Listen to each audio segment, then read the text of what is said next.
اور میری بات تمہیں اچھی نہیں لگتی تو اپنے اس استاد کی تو مانو جس کو سارا جہان ڈاکٹر اقبال کہتا ہے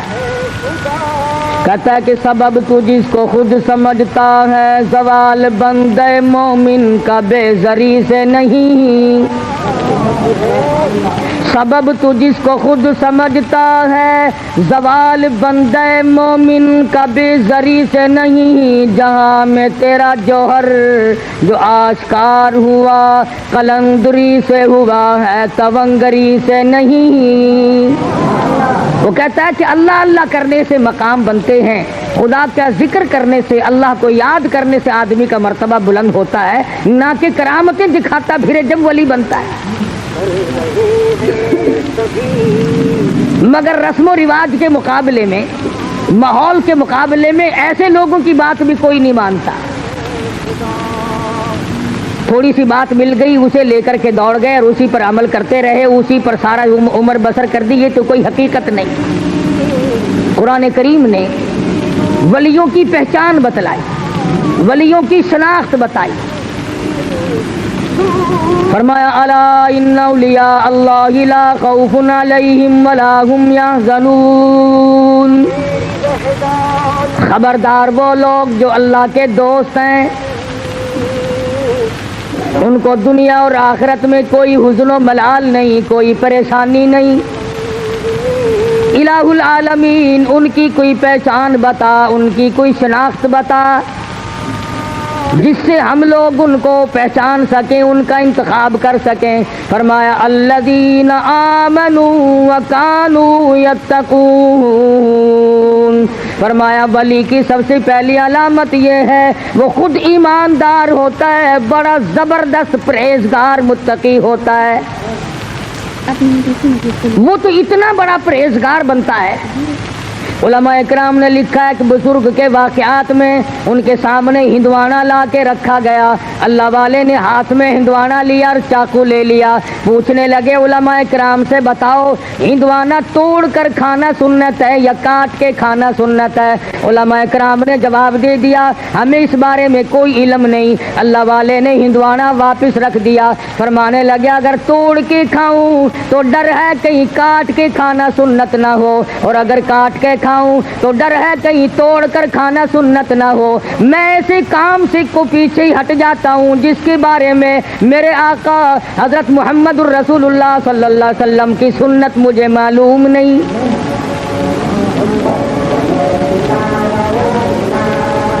یہ جتنے بھی ولی گزرے ہیں انہوں نے، میں قسمیہ کہتا ہوں، ایک نے بھی سنت کا ترک نہیں کیا۔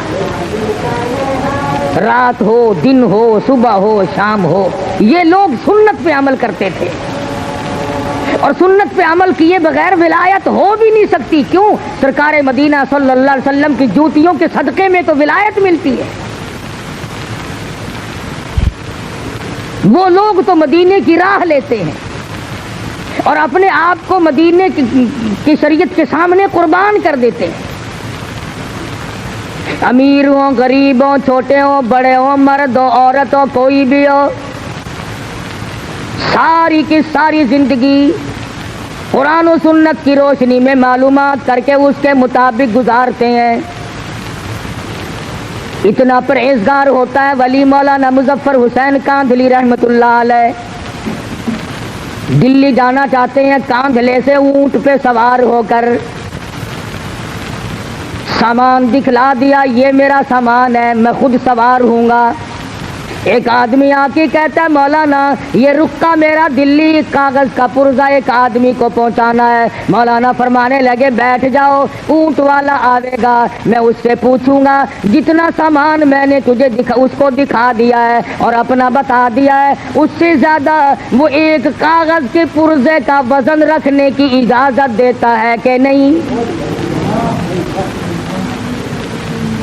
اگر میں نے اس کی اجازت کے بغیر اپنی جیب میں ایک رکا کاغذ کا رکھ لیا تو بے ایمانی ہوگی۔ اس کی اجازت کے بغیر ایک کاغذ کا رکا رکھنا بھی جائز نہیں، اس لیے کہ سامان اس کو دکھا چکا ہوں۔ مولانا مظفر حسین کاندھلی رحمت اللہ علیہ دلی سے واپس ہونے لگے۔ اس زمانے میں بیل گاڑیاں چلا کرتی تھی، تو حضرت بیل گاڑی میں بیٹھ گئے اور دوران گفتگو گاڑی چلانے والے سے معلوم ہوا کہ یہ گاڑی کسی رنڈی کی ہے، ایک کنجری کی ہے جس نے کرائے پہ کی گاڑی رکھی ہوئی ہے اور یہ ملازم ہے اس کا۔ تو مولانا نیچے اتر گئے، فرمانے لگے بھئی ذرا پیشاب کرنا ہے۔ اس کے بعد پیدل چل دیے کہ ذرا پاؤں کھولتا ہوں۔ 10 کوس کا سفر ہو گیا، وہ کہتا رہا مولانا بیٹھ جاؤ، انہوں نے کہا نہیں نہیں ساتھ ساتھ چلوں گا یوں ہی۔ جب 10 کوس کا سفر ہو گیا تو وہ گاڑی والا کہنے لگا مولانا میں سمجھ گیا ہوں، جب سے میں نے بتایا ہے کہ یہ ایک رنڈی کی گاڑی ہے اس وقت سے آپ اس میں سوار نہیں ہوئے، میرا خیال ہے کہ آپ اس میں سوار ہوں گے ہی نہیں۔ مولانا نے فرمایا ہاں بات تو یہی ہے۔ کہا حضرت مجھے واپس کیوں نہیں کر دیا؟ فرمایا بیٹھا اس لیے نہیں کہ گاڑی کنجری کی ہے، اور تجھے واپس اس لیے نہیں کیا کہ معاملے کے خلاف ہو جائے گا۔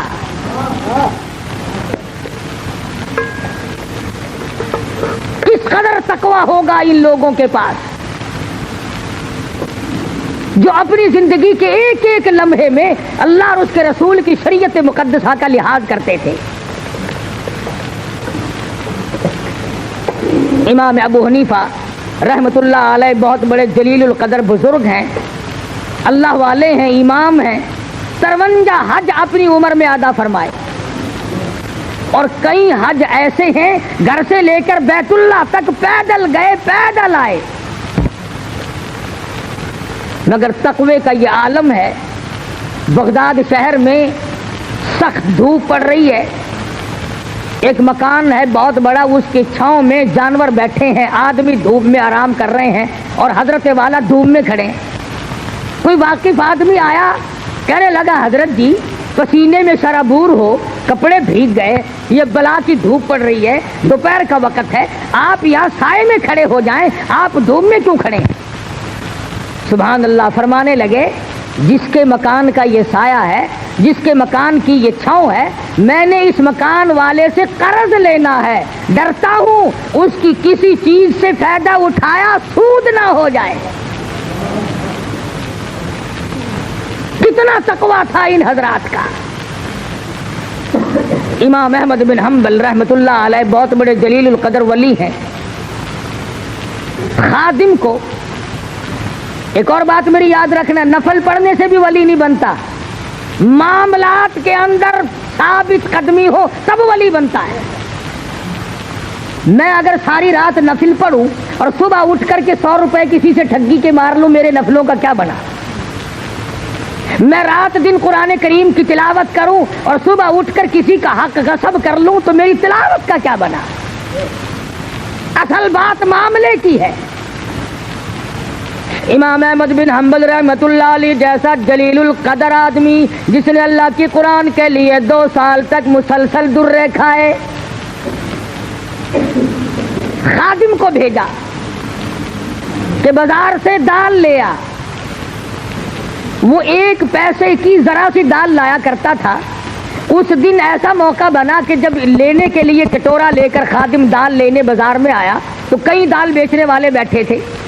ایک نے کہا پیسے کا 1 چمچہ، دوسرے نے کہا پیسے کے 2 چمچے، تیسرے نے کہا پیسے کے 3 چمچے، چڑھتے چڑھتے 5 چمچوں پہ چلے گئے تو وہ کٹورا بھر کے لایا 1 پیسے کا۔ میرے جیسا ہوتا تو بسم اللہ پڑھ کے غوطے لگاتا کہ اچھا وہ زیادہ مل گئی۔ تو امام احمد بن حنبل رحمۃ اللہ علیہ نے پوچھا کہ پیسہ تو 1 دیا تھا، یہ اتنی ساری دال کیسے آ گئی؟ خادم کہنے لگا حضرت مزے آ گئے، دال بیچنے والوں کا مقابلہ ہو گیا، اپنا کام بن گیا۔ ان کی ضد لگ گئی آپس میں، اس نے کہا 2 چمچے، اس نے کہا 3 چمچے، اس نے کہا 4 چمچے، میرا تو کٹورا بھر گیا۔ امام احمد بن حنبل رحمۃ اللہ علیہ فرمانے لگے یہ دال میرے کھانے کی نہیں، یہ کاروبار تو نہ ہوا، یہ سودا تو نہ ہوا، یہ تو چڑ بازی اور ضد بازی کا سودا ہے، یہ دال واپس کر کے آ۔ ضد میں آ کر اس نے خسارہ اٹھایا ہے، گھاٹا برداشت کیا دال بیچنے والے نے۔ ہم جیسا ولی نہ پہنچا۔ وہ دلی میں کسی نے آواز دی کہ آنا روٹی دال مفت، تو یوں ہاتھ کر کے کھڑا ہو گیا، انہوں نے کہا روٹی پلے رکھ، دال ہی پلا دے مجھے تو بس۔ مفت کی چیز کو بڑے تلاش کرتے پھرے ہم۔ اس نے کہا تھا روٹی کے ساتھ دال مفت ملے گی، کہ آنا روٹی دال مفت، انہوں نے کہا لاؤ دال ہی پلا دو بس۔ امام نے دال کو واپس کیا تو وہ خادم دال لے کے واپس گیا، کہنے لگا بھائی میرے بزرگ نے یہ دال واپس کر دی۔ واپس کے ضد باز کہنے لگے اگر واپس لے لی تو بازی ہار جاؤ گے۔ دکاندار آپس میں کہنے لگے بازی ہار جاؤ گے۔ انہوں نے لی نہیں، وہ پھر واپس آیا۔ اب تو چاہیے تھا نا کہ لا یار بیٹھ کے اپنا رگڑا چڑھاؤ، نہیں لی تو نہیں صحیح۔ مگر امام احمد بن حنبل رحمۃ اللہ علیہ فرمانے لگے مسجد کے دروازے پہ کھڑے ہو جاؤ اور یہ اعلان کرو ایک پیسہ احمد بن حنبل کا لگا، دکانداروں کی ضد بازی ہوئی، یہ دال ہے کسی نے لینی ہو تو لے جاؤ۔ علماء کرام نے لکھا ہے 2 دن 2 رات تک آواز لگاتا رہا، کوئی اس دال کے لینے والا نہ ملا۔ کیسے نیک لوگ ہوں گے، کتنا حلال کھاتے ہوں گے، ان کے پیٹ میں کتنے حلال کے لقمے جاتے ہوں گے کہ تھوڑے سے صبح والی چیز کے لینے والا بغداد شہر میں کوئی نہیں ملا۔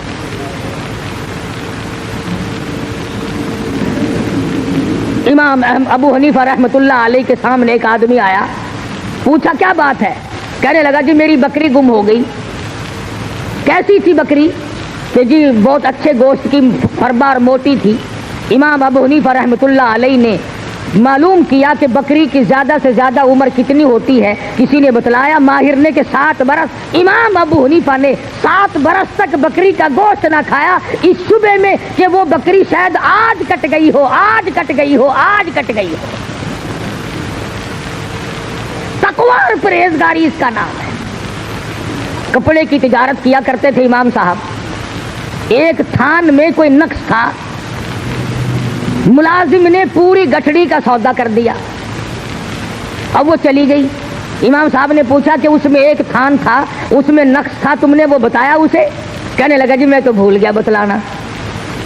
فرمایا کہ اس گٹھڑی، وہ جو گٹھڑی ہے وہ تمام کے تمام کی رقم جتنی بھی ہے اب کیسے مختص کیا جائے کہ یہ پیسہ اس گھٹیا تھان کا ہے اور یہ پیسہ اچھے تھانوں کا ہے؟ فرمایا اعلان کرو ابو حنیفہ کے کپڑے کی گٹھڑی کی قیمت ہے، ایک تھان اس میں گھٹیا تھا، اس کے پیسے بھی بیچ میں ملے ہوئے ہیں۔ علماء نے لکھا ہے خادم کئی شہروں میں پھرا، اس گٹھڑی کی قیمت کو اللہ واسطے لینے والا کوئی نہ ملا۔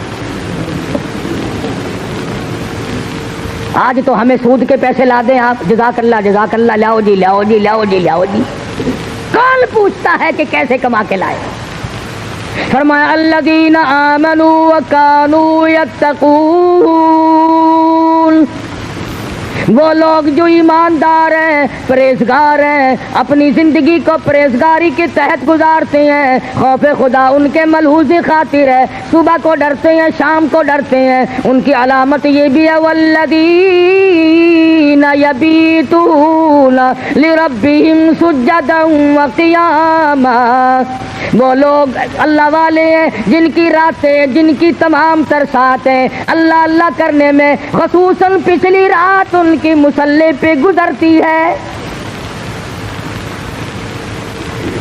آج تو معمولی قسم کا آدمی اللہ اللہ کرنے کے لیے تیار نہیں، آج مزدور اللہ اللہ کرنے کے لیے تیار نہیں، آج معمولی سا ملازم خدا کو یاد کرنے کو تیار نہیں، آج تھوڑا سا زمین کا مالک، کچھ کاروبار کرنے والا تاجر اللہ کو یاد کرنے کے لیے تیار نہیں۔ ایک وقت ایسا تھا ہندوستان پر پوری حکومت ہے، ہندوستان کا حکمراں بھی ہے اور اپنے زمانے کا ابدال بھی ہے۔ آج تو 2 ٹکے جس کے پلے آ گئے اس سے اس کا غرور ختم نہیں ہوتا، اس کی انانیت ختم نہیں ہوتی۔ اللہ میاں نے تھوڑا سا حسن دے دیا، قبر میں جانے تک اس حسن کا غرور ختم نہیں۔ اللہ میاں نے تھوڑا سا کاروبار دے دیا، اس کاروبار پر اتنا گھمنڈ ہے، فرمایا قل اللہ یحییکم ثم یمیتکم ثم یجمعکم الی یوم القیامۃ لا ریب فیہ۔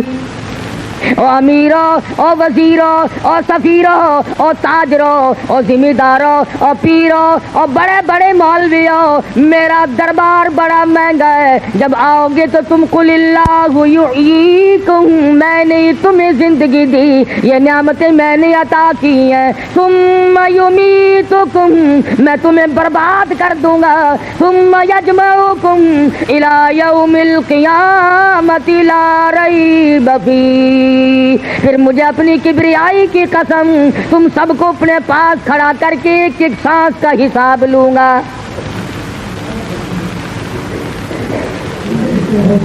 اب تو نہ معلوم میرے اور تیرے دل کو کیا ہو گیا، ہماری آنکھوں کو کیا ہوا، ہمارے دماغ کو کیا ہو گیا۔ خدا کی قسم ایک ولی کی تمہیں بات سناؤں حیران ہو جاؤ گے۔ خواجہ قطب الدین بختیار کاکی سب کہہ دو رحمت اللہ علیہ، بہت بڑا ولی ہے۔ بابا فرید الدین شکر گنج رحمت اللہ علیہ پاک پٹن شریف والوں کا پیر ہے، بڑے بڑے ولیوں کا پیر ہے، بڑے بڑے بزرگوں کا پیر ہے۔ خواجہ قطب الدین بختیار کاکی رحمت اللہ علیہ دلی میں بہت بڑے ولایت کے منصب پہ فائز ہیں۔ موت تو پیروں کی بھی آتی ہے، موت تو مولویوں کی بھی آتی ہے، میں نے سنا ہے کہ صدروں کی بھی موت آ جاتی ہے، میں نے سنا ہے گورنر بھی مر جاتے ہیں، میں نے یہ بھی سنا ہے کہ وزیروں کے بنگلے بھی سنسان ہو جاتے ہیں، میں نے سنا ہے بڑے بڑے تاجروں سفیروں کی کوٹھیاں ویران ہو جاتی ہیں۔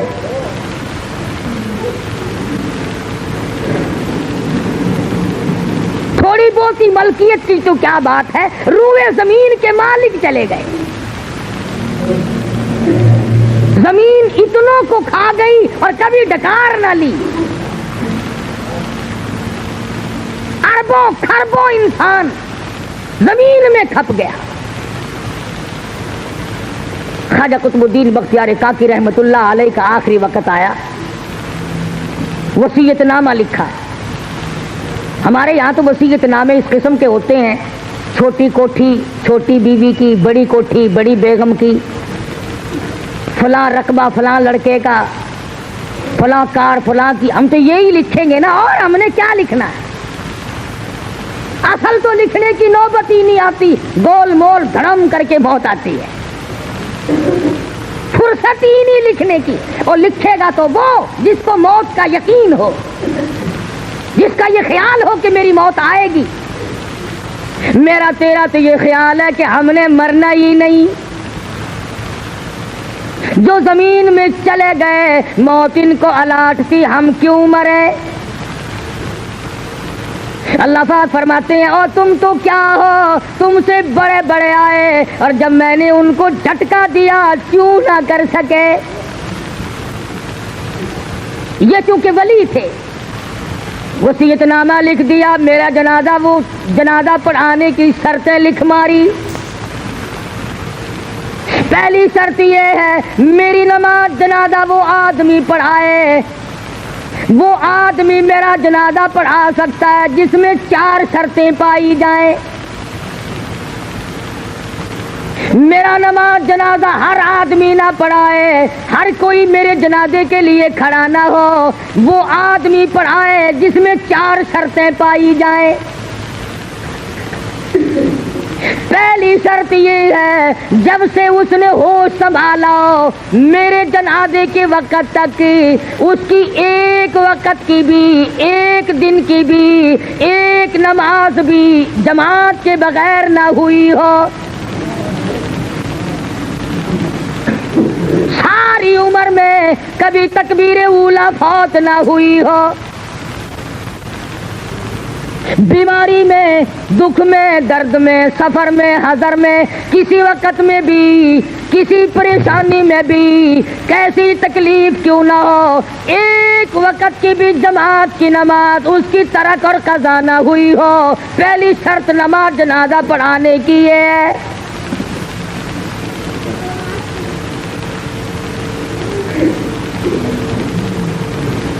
اس زمانے میں لوگ ایسے مل جایا کرتے تھے۔ امام ابو حنیفہ رحمۃ اللہ علیہ کے واقعات میں لکھا ہے 40 برس تک عشاء کے وضو سے فجر کی نماز پڑھی۔ ایسے لوگ علامہ ایوب سختانی رحمت اللہ علیہ کے واقعات میں لکھا ہے کہ ساری عمر میں ایک دن ایک رکعت نکلی اور وہ بھی ماں بڑی بیمار تھی، اس کو دوا پلانے میں دیر ہو گئی۔ ساری عمر رویا کرتے تھے کہ میری ایک رکعت قضا ہو گئی ساری عمر میں جماعت کی۔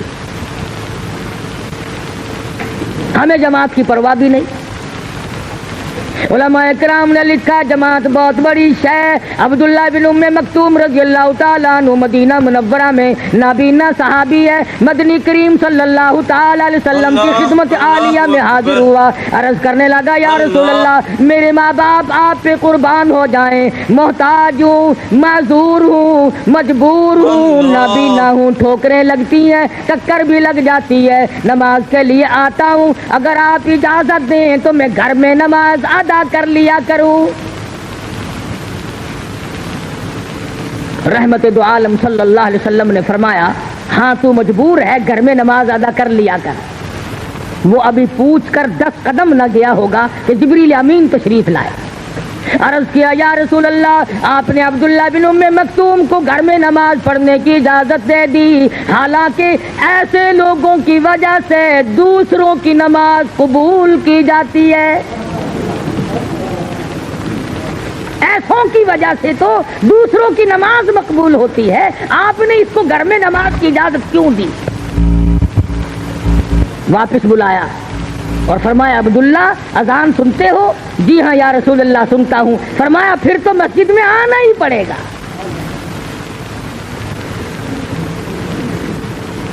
جماعت کی نماز تو کیا پڑھیں گے، ہمیں صحیح معنوں میں جمعہ پڑھنے کی بھی توفیق نہیں۔ کئی لوگ جمعے میں بھی چلاکی مارتے ہیں، خطبے میں آ جائیں گے، جماعت آخر رکعت میں آ کے رل جائیں گے اور اپنے دل میں خیال کرتا ہے کہ میں نے جمعہ پڑھ لیا، مجھے یہ معلوم نہیں کہ گھاٹا کتنا پڑا۔ علماء اکرام نے لکھا ہے خطبے کی اذان ہوتی وہ فرشتے جو دروازوں پہ کھڑے ہوتے ہیں وہ اپنے کاغذات کو بند کر کے خطبہ سننے بیٹھ جاتے ہیں، جمعے کی فہرست میں تیرا نام ہی نہیں، تیرا نام ہی نہیں۔ دکان پہ بڑا سویرے پہنچتا ہے کہ گاہک آ کر نہ چلا جائے۔ جمعے کے متعلق چھٹی کا دن ہے جی، آج تو دیکھی جائے گی، چلے جائیں گے جی، پہنچ جائیں گے جی۔ ایسی مسجد تلاش کرو جہاں فوراً جمعہ ہوتا ہو، آدھ گھنٹہ مسجد میں بیٹھنا نہ پڑ جائے۔ کیا خدا دلوں کی ان چلاکیوں سے واقف نہیں؟ دیکھ رہا کہ یہ جلدی جمعہ پڑھنے کے لیے کیوں ڈھونڈتا پھرتا ہے؟ کبھی یہ بات تو تلاش نہ کی کہ چلو میں ایسی جگہ جاؤں جہاں جلدی موت آتی ہو، ایسی جگہ تو کوئی تلاش کرنے نہیں گیا۔ چلو میں تو گناہ ہی کر رہا ہوں، جتنا جیوں گا گناہ ہی کروں گا، ہم تو جلدی مرتے ہیں۔ نماز میں جلدی، جمعے میں جلدی، دین کے کام میں جلدی، اور دنیا کو کہتا ہے سنوار کے کرو، سنبھل کے اچھی طرح سے کرو کام۔ تو خواجہ قطب الدین بختیار کاکی رحمت اللہ علیہ نے پہلی شرط لکھ دی، میری نماز جنازہ وہ آدمی پڑھائے جس کی تمام عمر میں کبھی بھی کسی حال میں بھی اس کی ایک وقت کی بھی جماعت کی نماز قضا نہ ہوئی ہو۔ فرمایا دوسری شرط یہ ہے میری نماز جنازہ وہ آدمی پڑھائے جس کی تمام عمر میں کبھی بھی بیماری میں، سفر میں، کبھی بھی کسی حال میں بھی عصر کی سنت قضا نہ ہوئی ہو۔ اب یہ ولی ہے، دیکھو کیا کیا شرطیں اپنے جنازے کے لیے لکھ رہا ہے۔ فرمایا میری نماز جنازہ وہ آدمی پڑھا سکتا ہے جس سے فرض تو کیا، واجبات تو کیا، ضروری نماز تو کیا، عصر کی سنتیں جو نفل کے درجے میں وہ بھی کبھی اس سے قضا نہ ہوئی ہو۔ فرمایا تیسری شرط یہ ہے میری نماز جنازہ وہ آدمی پڑھا سکتا ہے، ایسا آدمی میری نماز جنازہ پڑھائے جس کی ساری عمر میں کبھی بھی کسی حال میں بھی تہجد کی نماز قضا نہ ہوئی ہو۔ اس لیے کہ تہجد کی نماز کو خاص دخل ولایت کے ساتھ امن ہوا قانت آناء اللیل ساجدا وقائما یحذر الآخرۃ ویرجو رحمت ربی.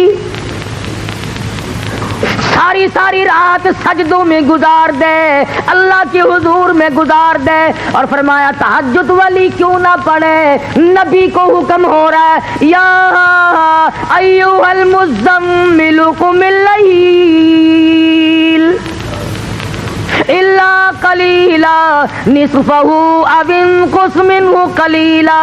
اور کالی کملی اوڑھنے والے اٹھو اور میرے سامنے کھڑے ہو کر قرآن کی تلاوت کرو.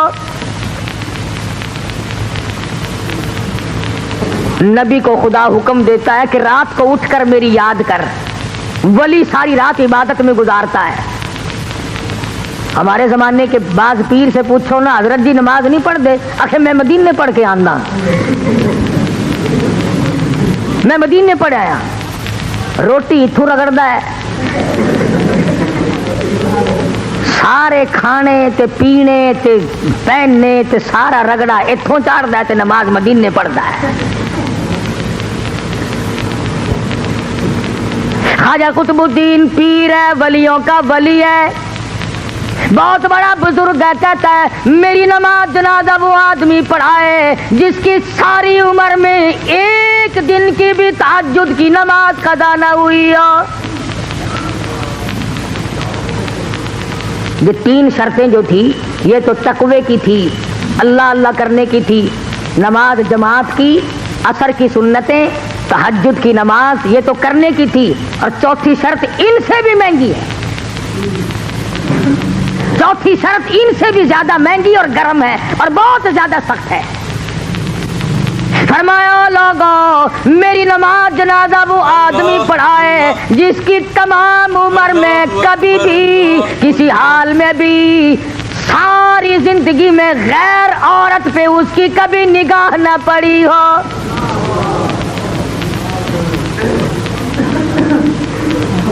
میری نماز جنازہ وہ آدمی پڑھائے جس نے ماں, بہن, بیٹی, بیوی کے سوا 5ویں عورت کو نگاہ سے نہیں دیکھا.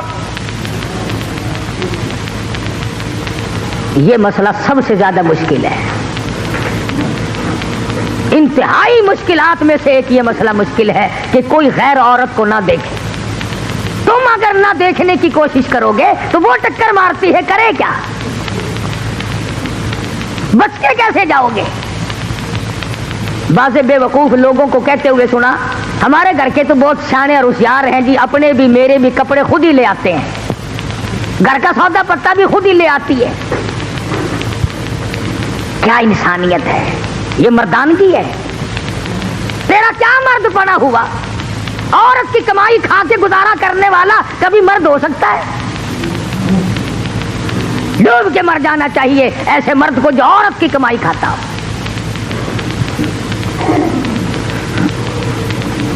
نگاہ کی حفاظت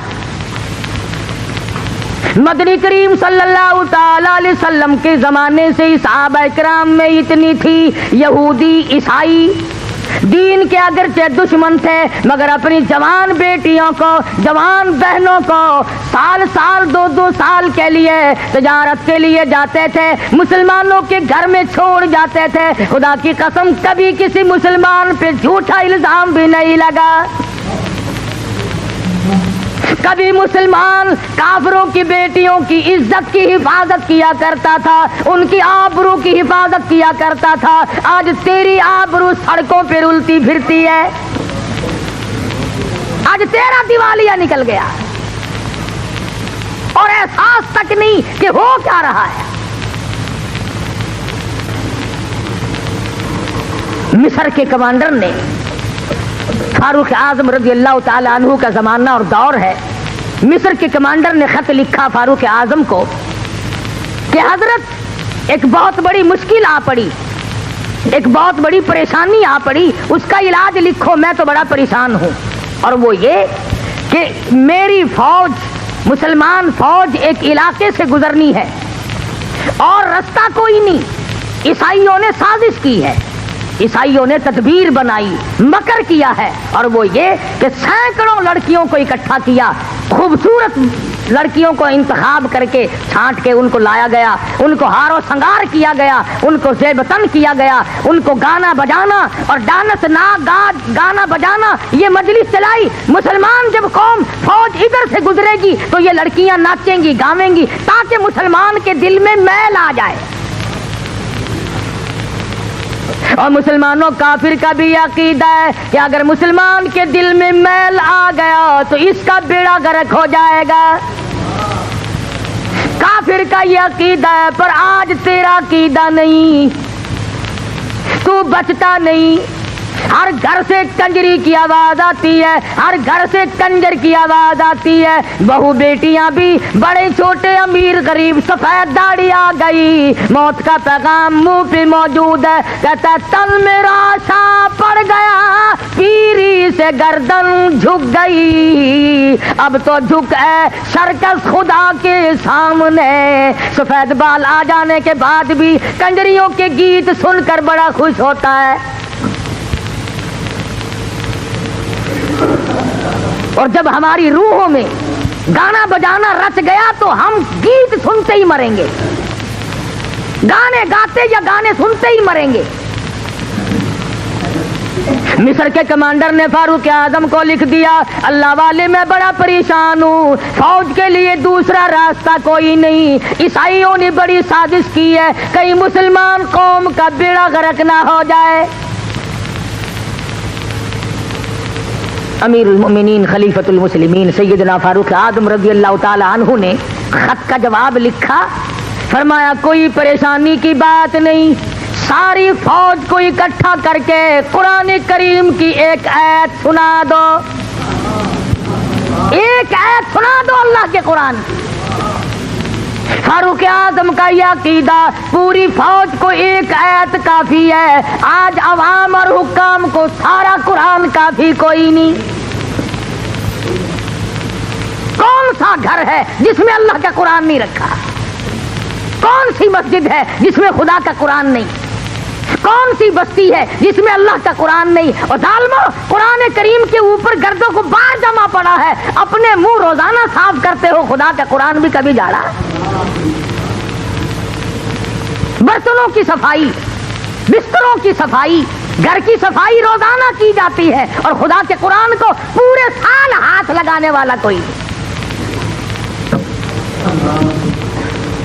کمانڈر کو خط لکھ دیا فاروق اعظم رضی اللہ تعالی عنہ نے کہ ایک آیت مسلمان فوج کو اکٹھا کر کے سنا دو. چنانچہ کمانڈر نے بغل بجایا, تمام فوجیوں کو اکٹھا کر لیا اور فرمانے لگے قل للمؤمنین یغضوا من ابصارهم وَيَحْفَظُوا فُرُوجَهُمْ ذَلِكُمْ أَزْكَىٰ لَكُمْ إِنَّ اللَّهَ خَبِيرٌ بِمَا يَصْنَعُونَ. ایک آیت اللہ کے قرآن کی کمانڈر نے سنائی ہے, اور اس کے بعد حکم دیا فوج کو کہ رخصت ہو جائے, چلیں سب. اب مسلمان سپاہی گزر رہے ہیں, ڈانس شروع ہے, گانا بجانا شروع ہے. تھک گئی گانا گا گا کر, بے شمار فوج تھی, ڈانس کر کر کے عیسائی لڑکیاں تھک گئی. کسی نے یوں سر اٹھا کے نہیں دیکھا, کسی نے آنکھ اٹھا کر نہیں دیکھا. قرآن کی آیت کا ترجمہ تھا, او مومنوں, او مسلمانوں, اپنی نگاہوں کی حفاظت کرو, اپنی شرم گاہوں کی حفاظت کرو. اگر تم کن کی آنکھوں سے بھی دیکھو گے, یوں ذرا سا کوئے میں سے بھی دیکھو گے, ان اللہ خبیر بما یصنعون, میں تمہاری ساتھ ہوں, میں تمہیں دیکھ رہا ہوں, میں دیکھ رہا ہوں. اگر تم نے ان لڑکیوں کی طرف آنکھ اٹھائی تو میں خدا دیکھ رہا ہوں. فوج نے قرآن کی ایک آیت سنی اور چل دیے, نکل رہے ہیں, جا رہے ہیں. کوٹھوں پہ لڑکیاں ناچ ناچ کے تھک گئی, ڈانس کر کر کے تھک گئی. بالآخر جب تقریباً ساری فوج نکل گئی, 2-4 آدمی رہ گئے.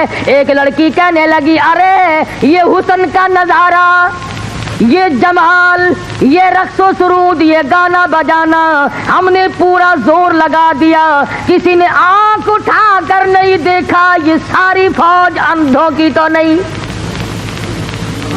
وہ سارے اندھے تو نہیں، اللہ اللہ کوئی تو دیکھو، سر تو اٹھاؤ۔ اللہ لڑکیوں کی یہ بات سن کر ایک مسلمان سپاہی چلتا چلتا یوں نظریں کر رکھی ہیں، چلتا چلتا کہنے لگا کیسے کوئی دیکھے گا، سارے کے سارے اللہ کا قرآن سن کے آئے ہیں، سارے اللہ کا قرآن سن کے آئے ہیں، کوئی نہیں دیکھے گا۔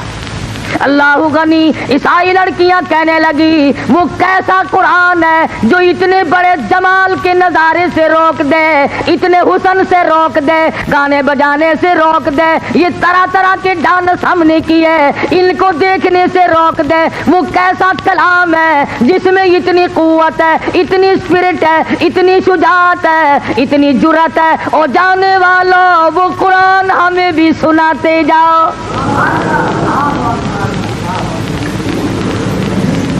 وہ خدا کا قرآن ہمیں بھی سناتے جاؤ۔ ایک مسلمان سپاہی نیچے نظریں کی ہوئی ہیں، چلتا بھی جاتا ہے اور کہتا ہے قل للمؤمنین یغضوا من ابصارہم ویحفظوا فروجہم ذالکم ازکی لکم ان اللہ خبیر بما یصنعون۔ ادھر مسلمان سپاہی قرآن پڑھتا جاتا ہے، ادھر پرندوں کی طرح لڑکیوں نے چھلانگ لگا کر کے نیچے آنا شروع کر دیا، اور قرآن پڑھنے والوں نہ چھوڑ کے جاؤ، ہمیں بھی ساتھ لے جاؤ۔ علماء نے لکھا ہے ایک آیت سن کر کئی 100 عیسائی لڑکی مسلمان بن گئی، اور ہم مسلمان ڈوب کے مر جائیں، سارا قرآن سن کر کے بھی آج تک مسلمان نہ بنے، آج تک مسلمان نہ بنے۔ تو خواجہ قطب الدین بختیار کاکی رحمت اللہ علیہ نے چوتھی شرط لکھ ماری، فرمایا میری نماز جنازہ وہ آدمی پڑھائے جس کی ساری عمر میں کبھی بھی کسی حال میں بھی غیر عورت پہ اس کی نظر نہ پڑی ہو۔ دلی میں خواجہ قطب الدین بختیار کاکی رحمت اللہ علیہ کا انتقال ہو گیا، میرٹھ، غازی آباد، مراد آباد، پانی پت، سہارنپور، پوری دنیا میں لوگوں نے شور مچایا، اتنی مخلوق آئی، علماء کرام نے لکھا ہے کہ کئی لاکھ آدمی جنازہ پڑھنے آیا۔ جنازہ رکھا ہوا ہے، تھوڑی تھوڑی سی دیر کے بعد وصیت نامہ پڑھ کے سنا دیا جاتا ہے کہ بھئی خواجہ صاحب نے یہ لکھا ہے، دیکھ لو، جس میں یہ 4 شرطیں پائی جاتی ہو وہ آگے آؤ اور جنازہ پڑھاؤ۔ مفتی موجود تھے، قاضی موجود تھے، قاری موجود تھے، عالم موجود تھے، مگر اپنے اندر 4 شرطیں مکمل نہیں دیکھتے تھے، کسی نے ہمت نہ کی کہ آگے بڑھ کر جنازہ پڑھائے۔ سچائی کا زمانہ تھا۔ آج اگر کوئی لکھ کے بھی رکھو گے نا تو چھلانگ لگا کر پہلے مصلی پہ وہ آئے گا جس نے کبھی فرض پڑے ہی نہیں ہوں گے۔ انہوں نے کہا چلو، اور نہیں تو اخبار میں فوٹو تو آئے گا۔ ہاں ہاں، کبھی آج شام کو جا کر کے سارے سرانے لکھ کے رکھ دو، بغیر جنازے کے جانا پڑے گا، پڑھانے والا ملے گا ہی نہیں انشاءاللہ، ان شرطوں والا تجھے ملنا ہی نہیں۔ اس وقت میں نہیں ملا تو آج کیسے ملے گا؟ خواجہ قطب الدین بختیار کاکی رحمت اللہ علیہ کا جنازہ رکھا ہے، سارا دن گزر گیا، علماء موجود ہیں، محدثین موجود ہیں، بڑے بڑے ولی موجود ہیں، مگر کوئی جنازہ پڑھانے کی ہمت نہیں کرتا۔ بالآخر شام ہوئی،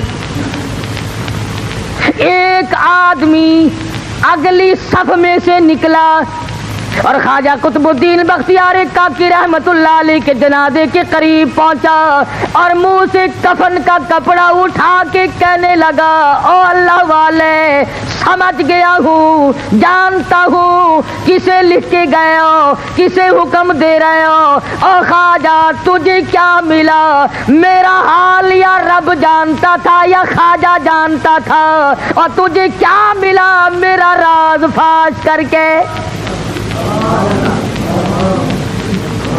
میں چاہتا تھا تیرے سوا میرے رب کے سوا میرا حال دنیا میں کوئی نہ جانے میں نے مخفی زندگی گزاری ہے اب بڑی مجبوری ہے آپ نے شرطیں لکھ دی اب اگر میں اپنا راز چھپاتا ہوں تیرا جنازہ پڑھانے والا کوئی نہیں اور اگر تیرا جنازہ پڑھاتا ہوں پھر میرا راز باقی کوئی نہیں یا میرا راز کھلتا ہے یا پھر تیرا جنازہ رہتا ہے او خواجہ تجھے کیا ملا خود رخصت ہو گئے مجھے دنیا والوں کے سامنے رسوا کر گئے میں چاہتا تھا تیرے سوا میرے رب کے سوا میرا حال کوئی نہ جانے میں یوں ہی اپنے رب کے حضور جانا چاہتا تھا خواجہ قطب الدین رحمہ اللہ کے جنازے کے قریب کھڑے ہو کر آنسو بہائے اور منہ ڈھانپ کر آیا اور کہنے لگا لوگوں اب خواجہ کا جنازہ تو میں پڑھاؤں گا ہی صفیں درست کرو میں نماز جنازہ پڑھاؤں گا چاروں شرطیں پائی جاتی ہیں یقین کرو یہ کوئی صوفی نہیں تھا یہ کسی مسجد کا امام نہیں تھا یہ خطیب نہیں تھا یہ علاقے کا پیر نہیں تھا یہ کوئی حاجی نمازی نہیں تھا بلکہ ہندوستان کا اس وقت کا حکمراں جس وقت یہ شرط نامہ لکھا گیا اس وقت کا پورے ہندوستان کا بادشاہ خواجہ شمس الدین التمش تھا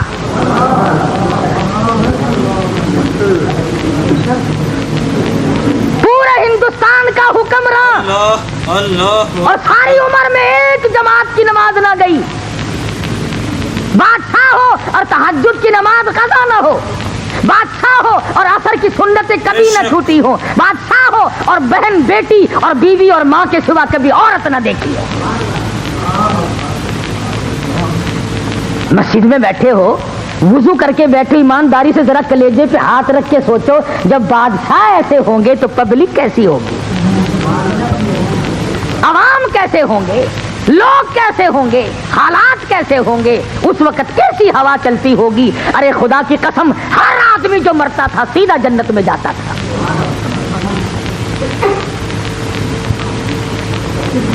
اب میں تمہیں کیا بتلاؤں کہ ان کے بعد بادشاہ کیسے کیسے آئے اور کیسے کیسے ہیں میری ساری تقریر کا ناش کر کے کوئی لوگ یوں کہہ دیں گے کہ سیاسی تقریر شروع کر دی